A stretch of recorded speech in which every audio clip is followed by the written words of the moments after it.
yaitu modul perkembangan peserta didik. Dan saya akan menganalisis KB yang ketiga, perkembangan emosi, sosial, dan spiritual peserta didik.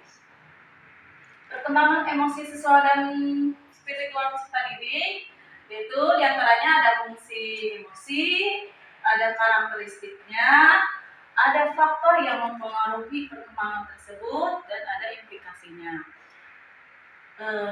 Sekarang kita bahas dulu tentang apa itu emosi, tentang pengertian emosi.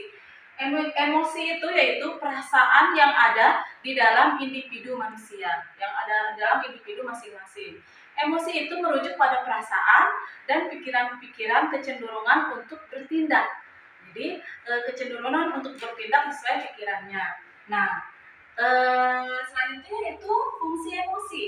Nah, emosi itu ada beberapa fungsi, yaitu ada yang pertama bentuk komunitasnya, bentuk komunitas. Yang kedua fungsinya berperan mempengaruhi kepribadian dan penyesuaian diri. Apa itu mempengaruhi kepribadian dan penyesuaian diri? Anak dengan lingkungan sosialnya. Jadi anak mempengaruhi kepribadiannya itu dalam lingkungan sosialnya. Lingkungan sosial sangat berpengaruh untuk kepribadian anak. Selanjutnya yaitu karakteristik pengembangan emosi, sosial, dan spiritual peserta didik. Ada 5 tahapan proses emosi menurut Lewis dan Rosenbaum. Apa aja 5 tahapan tersebut? Yang pertama, adanya dorongan berupa situasi atau peristiwa. Yang kedua, adanya aktivitas di pusat sistem saraf.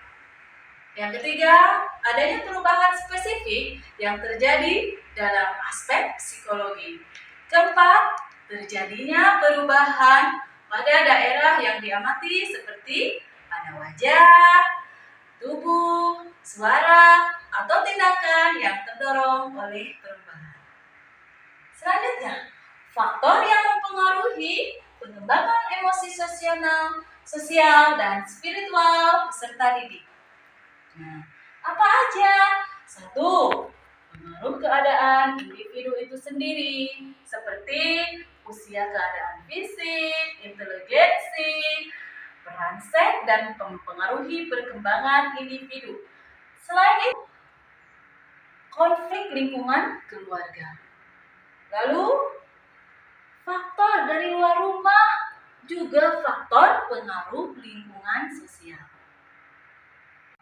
Baik, selanjutnya yaitu implikasi perkembangan emosi, sosial, dan spiritual peserta didik. Nah, apa aja? Ada strategi implementasi emosional, ada strategi implementasi sosial, dan ada strategi implementasi spiritual. Apa aja itu strategi implementasi emosi? Yang pertama yaitu guru dan orang tua tidak boleh membuat jarak sosial, tetapi harus lebih dekat dengan peserta didik. Nah, yang kedua, guru dan orang tua harus terampil dalam mengobservasi berbagai karakter emosi dan pribadi sosial anak. Yang ketiga, guru dan orang tua harus memiliki kemampuan dan keterampilan mereka mencatat dan membuat prediksi tentang perbuatan apa yang akan menyertai peserta didik. Jadi harus mengikuti perilaku apa yang akan menyertai peserta didik, ya. Selanjutnya itu strategi implementasi sosial. Apa aja?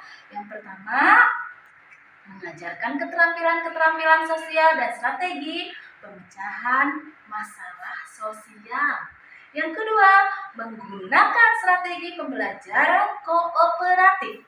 Yang ketiga, memberikan label perilaku yang pantas. Memberikan label perilaku yang pantas. Selanjutnya, meminta siswa untuk memikirkan dampak dari perilaku-perilaku yang mereka teliti dan mengembangkan program mediasi teman sebaya. Selanjutnya, strategi implementasi spiritual. Apa aja itu strategi implementasi spiritual? Yang pertama, menjadikan pendidikan wahana kondusif bagi peserta didik untuk menghayati agamanya. Kedua, membantu peserta didik mengembangkan rasa ketuhanan melalui pendekatan spiritual parenting. Ketiga, materi yang disampaikan guru dalam kelas adalah materi yang secara langsung dapat menyentuh permasalahan keagamaan yang dialami peserta didik. Selanjutnya, keempat, menanamkan nilai-nilai Islam yang terkait dengan masalah ibadah dilakukan dengan memaparkan hikmah yang terkandung dari sebuah pelaksanaan ibadah. Terima kasih. Demikian pemaparan tentang konsep dan resume perkembangan emosi sosial dan spiritual peserta didik. Terima kasih.